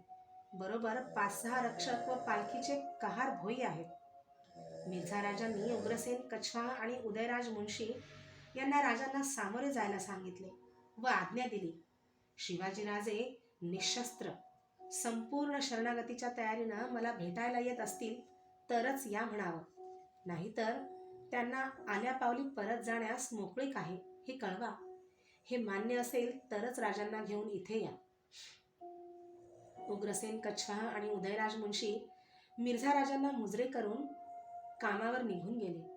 मिर्झा राजे अस्वस्थपणे येरझाऱ्या घालीत होते. थोड्या वेळातच कछवाह आत आला. त्याने वर्दी दिली. शिवाजीराजे येत आहेत. कुठं आहेत? एव्हाना डेऱ्याजवळ येऊन पोहोचले असतील. मिर्झा राजे गडबडीने बाहेर गेले. डेऱ्याच्या दारी येताच समोरून येणाऱ्या शिवाजी राजांचे त्यांना दर्शन घडले. शिवाजीराजांच्या व मिर्झा राजांची आतुर नजर शिवाजीराजांच्यावर मिर्झा राजांची आतुर नजर जाताच ती घायाळ बनली. शिवाजीराजे समोरून येत होते, पण त्यांचे दोन्ही हात पुढे जोडले होते. त्यावर पांढरा शेला गुंडाळला होता. मिर्झा राजे एकदम पुढे गेले. मिर्झा राजांना आपल्या जयाचा रिवाजाचा विसर पडला. तशा स्थितीतही स्मित वदनाने येणारे राजे पाहून मिर्झा राजे अचंबले. शिवाजीराजांच्या हातांवर बांधलेला शेला दूर करीत मिर्झा राजे बोलले, राजासाहेब, ये क्या? शिवाजीराजे म्हणाले, मिर्झा राजे, संपूर्ण शरणागतीची आपण आज्ञा पाठवली. शरणागतीचा रिवाज आम्ही पाळला. आपल्यासारख्या पितृतुल्य राजपुतासमोर हात बांधूनच काय, पण गुडघे टेकून सुद्धा यायला आम्हाला खंत वाटणार नाही. मिर्झा राजांनी शिवाजीराजांना पुढे बोलू दिले नाही. मिर्झा राजांच्या मिठीत शिवाजीराजे बद्ध झाले. शिवाजीराजे जेव्हा त्या प्रेममिठीतून मुक्त झाले तेव्हा त्यांचा हात धरीत मिर्झा राजे म्हणाले, राजे, आजवर तुम्ही दिल्ली तख्ताविरुद्ध चांगली शर्त दिलीत. आता त्याच निष्ठेनं आपण सम्राटांची सेवा करायला हवी. चला व राजे. शिवाजीराजांच्या सह मिर्झा राजे डेऱ्यात आले. डेऱ्याच्या प्रवेशद्वाराशी आनंदराव राजांचे जोडे घेऊन उभे राहिले. राजांच्यासाठी मांडलेल्या खास बैठकीवर राजांना बसून मिर्झा राजे समोरील बैठकीवर बसले. मिर्झा राजे एकटक नजरेने विलासन घालून बसलेल्या राजांच्याकडे पाहत होते. राजांच्या पांढऱ्या जिरे टोपांवर मोत्यांचा तुरा शोभत होता. कानातील टपोऱ्या मोत्यांचे चौकडे मानेच्या किंचित हेलकाव्याबरोबर आपली निळी झाक नजरेत भरवीत होते. डौलदार दाढी, तेजस्वी डोळे, रेखीव भुवयांवर लावलेले पवित्र शिवगंध राजांच्या देखण्या व्यक्तिमत्वात भर घालत होते. राजांची उमर 35ची असून वयाचे कोवळे पण जाणवत होते. राजांनी अंगात जरीबुंदीचा पांढरा शुभ्र अंगरखा पहनला होता. कमरेला केशरी शेला आवळला होता. राजे निशस्त्र होते. पायात तंग विजार होती. शिवाजीराजांना निरखित असता मिर्झा राजांच्या मनात अनेक विचार उठत होते. हाच तो शिवाजी? अफजलचा वध यानंच केला? शास्ताखानाच्या छावणीत शिरून त्याच्यावर हल्ला करण्याचं धाडस याचं? ज्या सम्राटांच्या ताकदीपुढं निजामशाही नष्ट झाली, आदिलशाहीनं मान तुकवली, त्या महान शक्तीला आव्हान देणारा हाच शिवाजी? दिल्लीपतीला अस्वस्थ करून सोडण्याचं याचं सामर्थ्य? विजयाने बेहोश बनलेली माणसे मिर्झा राजांनी अनेक पाहिली होती, पण पराजय स्वीकारतानाही आपल्या बेगुमान गहिऱ्या नजरेने आव्हान देणारा तरुण मिर्झा राजे प्रथमच पाहत होते. मिर्झा राजांच्या चेहऱ्यावर हसू उमटले. ते म्हणाले, राजासाहेब, आम्ही तुमचीच वाट पाहत होतो. तुम्ही आलात फार चांगलं झालं. आपले गुजर कुठं दिसत नाहीत. मोठा धाडसाचा माणूस. धाडस कारणी आलं तर कौतुक, राजे म्हणाले. दुर्दैवानं फसलं असंच ना? राजांच्या चेहऱ्यावर स्मित कायम होते. राजकारणात सारं माफ असतं. आमचा फसलेला डाव आमच्या अंगावर उलटणार नाही हे कोणी सांगावं? मिर्झा राजे आपल्या मांडीवर थाप मारीत म्हणाले, ते या मिर्झा राजाच्या तळावर घडणार नाही. आमचा प्रत्येक मेहमान प्राणमोलानं जपला जातो. आम्हीही राजपूतच आहोत. आम्हाला ते माहिती आहे. ती खात्री नसती तर इथं येण्याचं धाडस आम्ही केलं नसतं. शिवाजीराजांच्या स्पष्टोक्तीवर मिर्झा राजे खुश झाले. त्यांना ती तडफ आवडली होती. त्यांनी आणखी अंदाज घ्यायचा ठरवला. पण राजे, आपली भवानी तलवार कुठं आहे? अद्याप ती म्यानाबाहेर पडलेली दिसत नाही. राजांची नजर मिर्झा राजांच्या नजरेला भिडली. क्षणभर नजरेत अंगार उसळल्याचा भास झाला. आपली नजर न हलविता राजे म्हणाले, काही वेळा प्रसंगानुसार यशस्वी शस्त्रही शमीवृक्षावर ठेवावी लागतात. वाह, तुमच्या जवाबाला तोड नाही, मिर्झा राजे उद्गारले. पण राजे, अद्याप आपण कमसीन आहात. माझी सारी उमर याच खेळात गेली. शहजादा औरंगजेब बनला, तो मिर्झा राजांच्याच बळावर, हे विसरू नका. त्याचा विसर कसा पडेल? उलट त्याचंच दुर्दैव वाटतं. राजे बोलून गेले. मिर्झा राजांच्या भुवया वक्र बनल्या. त्यांनी विचारले, मतलब? शिवाजीराजे म्हणाले, साफ आहे. दिल्ली तख्ताचं राज्य औरंगजेबाला देण्याऐवजी त्या तख्तावर आपण बसला असता तर ते अधिक शोभलं असतं. ती आपली योग्यताही होती. हिंदूमध्ये कोणी बलशाली माणूस राहू नये असं औरंगजेबाला वाटतं. इस्लामखेरीज तो काही जाणीत नाही. हिंदूंच्या भूमीवर मुठभर मुसलमानांची सत्ता स्थापण्यापेक्षा जर तुम्हीच सम्राट बनला असता तर आज आपल्याला दक्षिणेत उतरायची गरज पडली नसती. मी माझ्या पावलांनी दिल्ली जवळ केली असती आणि माझ्या हातांनी माझं छोटं राज्य तुमच्यावरून ओवाळून टाकलं असतं. जन्मोजन्मी तुमचा गुलाम झालो असतो. शिवाजीराजांच्या आवेशयुक्त बोलांनी थक्क झालेले मिर्झा राजे भानावर आले. त्यांचा जीव घाबरा झाला. आजूबाजूला पाहत मिर्झा राजे ओरडले, पाबंदी रखो. राजे, जबान की पाबंदी रखो. या मिर्झा राजांवर सत्ता बादशहांची आहे. मिर्झा राजे त्यांचा बंदा आहे. दिल्ली तख्ताचा उपमर्द येथे ऐकला जात नाही. शिवाजीराजांनी निश्वास सोडला. ते म्हणाले, राहिलं. गुलामगिरीत मनातले भाव मोकळेपणानं बोलता येत नाहीत हे आम्ही विसरलो. हम माफी के तलबगार है. मिर्झा राजांनी टाळी वाजवली. सेवक फळांची तबके घेऊन येत होता. राजांच्या समोर तबक धरण्यात आले. राजांनी एक सफरचंद उचलले. मिर्झा राजे बैठकीवर उठले. त्यांनी तबकातला चाकू उचलला. राजांच्या हातातले फळ घेऊन त्यांनी ते छेदले आणि राजांच्या पुढे धरला. घ्या राजे, कोणतंही उचला. राजांनी दोन्ही तुकडे उचलले. मिर्झा राजे चकित झाले. राजांच्या चेहऱ्यावर स्मित होते. राजे म्हणाले, मिर्झा राजे, आपण मनात काही आणू नका. आमच्या मनात संशय नाही. माणूस परमेश्वरी इच्छेनं जगतो आणि मरतो यावर आमची श्रद्धा आहे. राजांच्या दिलदारीवर मिर्झा राजे एकदम खुश झाले. राजे मद्य घेत नाहीत हे ध्यानी येताच त्यांनी सरबत मागवले. मिर्झा राजांच्या बरोबर राजांचा फलाहार सुरू झाला. तोफांचे आवाज कानांवर येत होते, पण राजे आपली अस्वस्थता न दाखवता फलाहार करीत होते. पुरंदर तोफांच्या माऱ्यात सापडला आहे. मुरारबाजी शर्थीनं ह्या लढ्याला तोंड देत आहे हे राजांना दिसत होते. राजांना तोफांचे आवाज असह्य झाले. ते मिर्झा राजांना म्हणाले, मिर्झा राजे, हे आवाज कसले? तुमच्या पुरंदरवरच्या हल्ल्याचे ते आवाज आहेत. पण आम्ही शरणागती पत्करली आहे ना? राजांनी विचारले.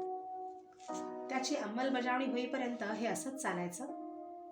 राजे बैठकीवर उठू लागलेले पाहताच मिर्झा राजे पुढे म्हणाले, थांबा राजे, उठण्याची गरज नाही. मिर्झा राजांनी आज्ञा दिली आणि ते राजांच्या जवळ येऊन बसले. सेवकांनी डेऱ्याची कनात उचलली. राजांचे डोळे विस्फारले गेले. राजांना बसल्या जागेवरून पुरंदर दिसत होता. आगीच्या भडीमारात होळपरणारा पुरंदर पाहून राजांचे मन करपले. मिर्झा राजे शिवाजी राजांची अस्वस्थता समाधानाने पाहत होते. राजांच्या कानांवर शब्द आले, शिवाजी राजे, तुमच्या दख्खन दौलतीचे बुरुज कसे ढासळतात ते पहा. ते पाहण्यासाठीच इथली बैठक सजवली आहे. राजे पाहत होते आणि मिर्झा राजांच्या सांगण्याचे प्रत्युत्तर राजांना येत होते. पुरंदरचा सफेद बुरुज तोफांच्या माऱ्यात ढासळत होता. आगीने आणि धुराने गड वेढला होता. राजे स्वप्नातल्यासारखे उठले. झोकांड्या देत ते सामोरे गेले. डेऱ्याच्या खांबाचा आधार घेत ते पाहत होते. राजे उभ्या जागी एकदम वळले. मिर्झा राजे बैठकीवर बसूनच होते. त्यांच्या चेहऱ्यावर विजयाचे स्मित होते. राजे म्हणाले, मिर्झा राजे, मी तुम्हाला पुरंदर देतो. पुरंदरकडे बोट दाखवीत राजे म्हणाले, पण हा मारा थांबवा. पुरंदर देता? मिर्झा राजे हसले. राजे, पुरंदर आम्ही घेतला आहे. आणखीन काही क्षणातच पुरंदरवर आमचं निशाण दिसेल. जे बोलायचं असेल ते तुमच्या गडांबद्दल बोला. ठीक आहे. निश्वास सोडून राजे कळवळले. निदान हा मारा तरी थांबवा. नजरेला नजर भिडवीत मिर्झा राजे म्हणाले, विनंती केलीत तर जरूर थांबवू. त्या शब्दांबरोबर राजांचे नेत्र आरक्त झाले. आपला संताप आवरीत ते कष्टाने म्हणाले, मिर्झा राजे, आम्ही विनंती करतो आहोत. आम्ही भीक मागतो, पण माझी माणसं वाचवा. मिर्झा राजांनी किरत सिंगला हल्ला थांबवण्यास सांगितले. किरत सिंग मिर्झा राजांचा निरोप घेऊन तातडीने दिलेर खानकडे गेला. मिर्झा राजांच्या बरोबर राजांचे भोजन झाले, पण राजांचा प्रत्येक घास विषासारखा वाटत होता. त्यांचे लक्ष पुरंदरकडे लागले होते. भोजन होताच राजे मिर्झा राजांच्या सह डेऱ्यात आले. तोफांचा आवाज थांबला होता. मिर्झा राजांनी विचारले, राजे, कसला विचार करता? राजे हसले. म्हणाले, काही नाही. विचार कसला करणार? काही वेळ गेला आणि राजांना भेटण्यासाठी कोरडे आल्याची बातमी आली. राजांनी कोरड्यांना येण्याची आज्ञा दिली. मल्हार कोरडे डेऱ्यात आले.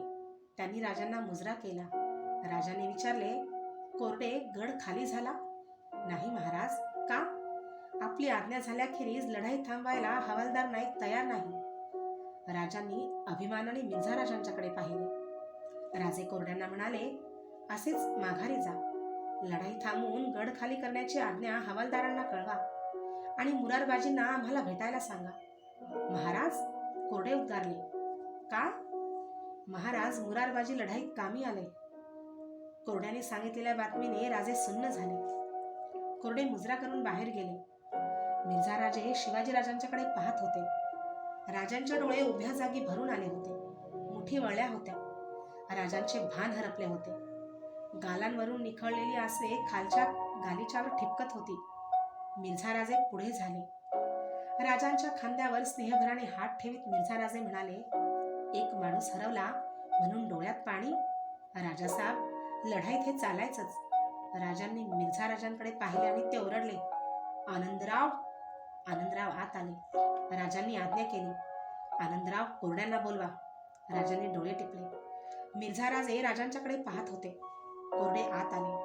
कोरड्यांना पाहताच राजे म्हणाले, कोरडे, आमचे मुरारबाजी कसे पडले हे मिर्झा राजांना ऐकायचं आहे, तेवढं सांगा. महाराज, मी मुरारबाजींच्या बरोबर होतो. शत्रूनं सुलतान ढवा केला. बाजू तटावरून ते पाहत होते. लढाई जारी होती. बालेकिल्ला धोक्यात येतो हे दिसताच मुरारबाजींनी हिंमत उचलली. त्यांनी बालेकिल्ल्याचं दार उघडण्याचा हुकूम दिला. साऱ्यांना चेव चढला. मुरारबाजी 1500 मावळ्यांसह बालेकिल्ल्याच्या बाहेर पडले. अचानक हल्ल्यानं शत्रू बिचकला. त्यांची पिछेहाट सुरू झाली. मुरारबाजी पुढे सरकत होते. गनीम कापला जात होता. मुरारबाजींची चाल पाहून दिलेर खानानं माघार घेतली. दिलेर खान आपल्या छावणीत गेला. मुरारबाजी निकरानं लढत सरळ पठाणी छावणीवर चालून गेला. महाराज, असा बहादर आम्ही पाहिला नाही. खुद्द दिलेर खान थक्क होऊन सामोरा आला. त्याने ओरडून क्षणभर लढाई थांबवली. तो म्हणाला, अरे खरा मर्दाना तू, फुकट जीव आय घालवू नको. अरे कौल घे, मी तुला कौल देतो, सरदारकी देतो. क्षणभराची विश्रांती सरली. त्या बोलांनी मुरारबाजी संतापले. पचकन थुंकून ते ओरडले, अरे जा, तुझा कौल म्हणजे काय? तू कोण? मी शिवाजी राजांचा शिपाई, तुझा कौल घेतो की काय? आणि मुरारबाजी खानावर चालून गेले. एकच कापाकापी सुरू झाली. खानावर मुरारबाजी चालून जातो हे पाहताच एका नेमबाजाने बाण सोडला. बाणाने निशाण अचूक गाठले. मुरारबाजींच्या मानेतून बाण आरपार गेला. मुरारबाजी पडले. मुरारबाजींना घेऊन परत आम्ही बालेकिल्ला गाठला. कोरडे थांबले. राजांनी त्यांना जायची इशारत दिली. कोरडे गेले. राजांनी आपली नजर वर केली. अनेक भावनांच्या छटा त्या डोळ्यात सामावल्या होत्या. आपले डोळे पुशीत राजे म्हणाले, ऐकलत? जेव्हा मुरारबाजीत पडले हे कळलं तेव्हाच आमच्या ध्यानी आलं होतं. सहजासहजी पडणारी माझी माणसं नाहीत. मिर्झा राजे, एकाच स्वप्नानं वेडी झालेली माणसं आमच्याजवळ पोटासाठी चाकरी करणारे नाहीत. माझा प्रत्येक माणूस माझ्या तोलामोलाचाच आहे. तो खर्ची पडला याचं आम्हाला दुःख आहे. मिर्झा राजांना राजांच्या नजरेला नजर देण्याची हिंमत झाली नाही. त्यांची नजर आपोआप खाली वळली. काही क्षण तसेच गेले. मिर्झा राजांचा शब्द कानांवर आला, राजे, आपण थकलात, थोडी विश्रांती घ्या. रात्री तहाची बोलणी सुरू होती. शिवाजीराजे जड पावलांनी शामियान्या बाहेर पडले. उग्रसेन कछवाह वाट दाखवित होता. शिवाजीराजांच्यासाठी उभारलेल्या खास डेऱ्यात राजे गेले. शरीर आणि मन पुरे थकले होते. राहून राहून डोळे भरून येत होते. डेऱ्यातल्या शय्येवर त्यांनी अंग झोकून दिले.